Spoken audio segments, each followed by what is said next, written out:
बिस्मिल्लाहिर्रहमानिर्रहीम अस्सलाम वालेकुम रहमतुल्लाह। इमरान खान के साथ जो मुज़ाकरात हो रहे हैं वो दो लेवल के हो रहे हैं।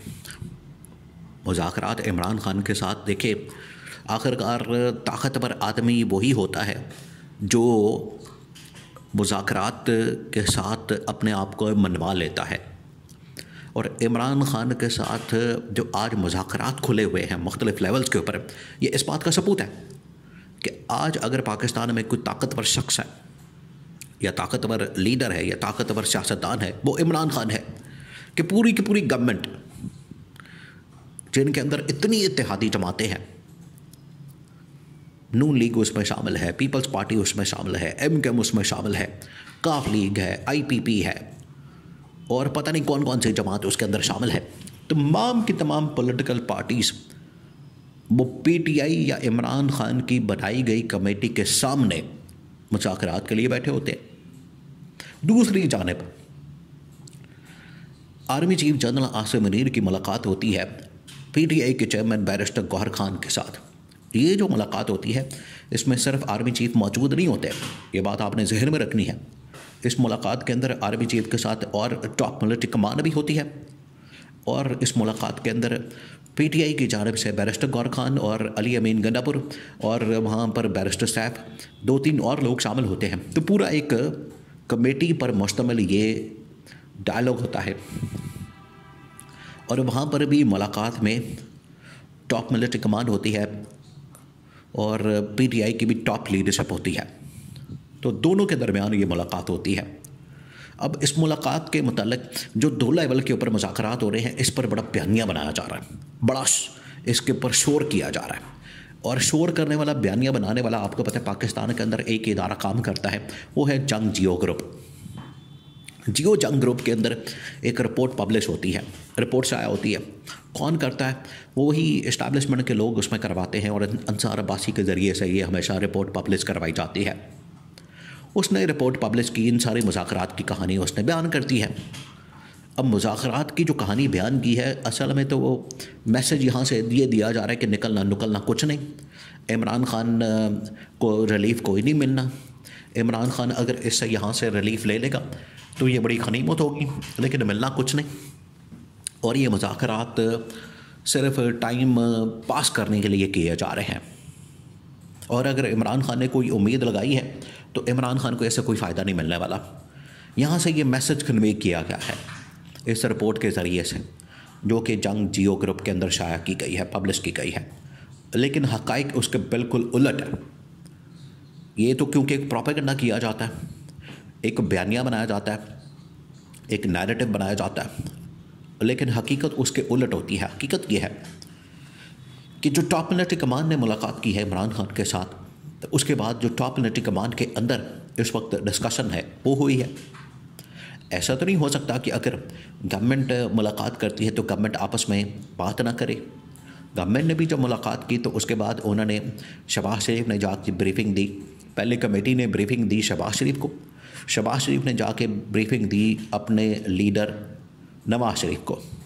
तो देखें, ये एक पूरा चेन बन गई, एक पूरा एक सिलसिला बन गया। बिल्कुल उसी तरीके से जिस तरीके से नून लीग ने ये लीडरशिप तक बात पहुंचाई, बिल्कुल उसी तरीके से पीपल्स पार्टी ने ब्रीफिंग दी कमेटी ने आसिफ जरदारी को और बिलावल भुट्टो को। तो उन्होंने भी एक दूसरे को आगाह कर दिया। बिल्कुल उसी तरीके से टॉप मिलिट्री कमान के अंदर भी जब इस तरह की बात होती है तो पूरी मिलिट्री लीडरशिप बैठती है और डिस्कस करती है, ऑप्शंस निकाले जाते हैं।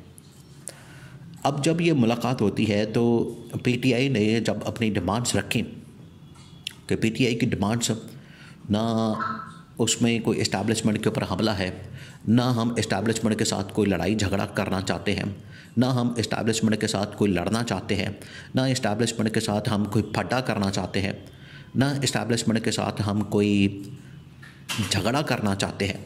PTI की लीडरशिप ने, बैरिस्टर गौहर खान ने, अली अमीन गंडापुर ने वाज़ेह तौर पर बता दिया। उनको पता है कि पाकिस्तान की फ़ौज पाकिस्तान के सर का फ़ख्र है, सर का ताज है। तो PTI वालों ने कहा कि हम क्यों फ़ौज के मुखालिफ होंगे, हम तो फ़ौज के मुखालिफ नहीं हैं। हाँ, लेकिन जहाँ पर मुदाखलत होती है या PTI को टारगेट किया जाता है, PTI को निशाना बनाया जाता है, या वहाँ पर अगर कोई किसी किसी भी शख्स का कोई अंदर किरदार नज़र आता है तो हम सिर्फ उसके ऊपर तनकीद करते हैं। तो बड़ा वैलिड पॉइंट था जो कि पीटीआई ने टॉप मिलिट्री कमान के सामने उस वक्त जो बैठी थी उनके सामने रखा। तो इस तरह के तमाम जो पॉइंट्स हैं वो बना के तो उन्होंने मिलिट्री कमान के सामने रख दिया। अब मिलिट्री कमान ने बैठ कर ये सारी डिस्कशन की है इसके ऊपर, और उन्होंने कहा है कि पीटीआई के जो पॉइंट्स हैं वो बड़े वैलिड पॉइंट्स हैं। पीटीआई ना फ़ौज के ऊपर हमला करना चाहती है, ना पीटीआई एंटी फ़ौज है, ना पीटीआई एंटी पाकिस्तान है, ना पीटीआई किसी बैरूनी एजेंडे के ऊपर काम करती है, ना किसी और को नुकसान पहुंचाने की कोशिश करती है। इदारों की मजबूती के लिए काम करती है, इदारों को पाकिस्तान को मजबूत करने के हवाले से बात करती है। तो पीटीआई तो पाकिस्तान के मुखालिफ नहीं है जो कि नून लीग की जानिब से बयानिया बनाया जाता है कि 9 मई करवा दिया और फ़लाना वाक़या करवा दिया या फ़लाना इंसिडेंट करवा दिया। ये नून लीग की जानिब से बयानिया बनाया जाता है कि पीटीआई को किसी तरह से एंटी इस्टेब्लिशमेंट और एंटी पाकिस्तान साबित किया जाए। तो मिलिट्री कमान ने कहा कि इस तरह का हमें तो कुछ नज़र नहीं आया, और ना ही इनके बयानात से, इनकी बातों से, और ना ही इनके अमली तौर पर प्रैक्टिकली जो इनके इक़दामात होते हैं उनसे नज़र आता है। तो मिलिट्री कमांड के अंदर इस वक्त ये सोच पाई जा रही है, पुख्ता हो चुकी है, उनकी राय बन चुकी है, और फैसला लिया गया है कि हमें इस फड्डे में पड़ना ही नहीं चाहिए। ऊपर से आप देखें ट्रंप आ गया है, उसने हलफ उठा लिया है। इधर पाकिस्तान के अंदर अगर ट्रंप की कॉल आ जाती है तो फिर पाकिस्तान क्या करेगा, पाकिस्तान किधर खड़ा होगा? ये भी एक क्वेश्चन रेज़ किया गया कि एक तरफ हमने मुज़ाकरात और डायलॉग करने हैं, और अगर उनकी जानिब से इस हुकूमत के ऊपर अदम एतमाद कर दिया जाता है, हमारे पास फिर क्या ऑप्शन होगी? मिलिट्री कमान ने ये सोचा, उन्होंने डिस्कस किया, उन्होंने ये पूरा एक स्केच बनाया, सिमुलेशन बनाई है कि अगर ट्रंप की जानिब से इस हुकूमत के ऊपर अदम एतमाद कर दिया जाता है और पीटीआई ने हमारे सामने अपने जो पॉइंट्स हैं, वैलिड पॉइंट्स हैं, वो सामने रख दिए है, तो फिर हम कहाँ खड़े होंगे, हमें क्या करना होगा?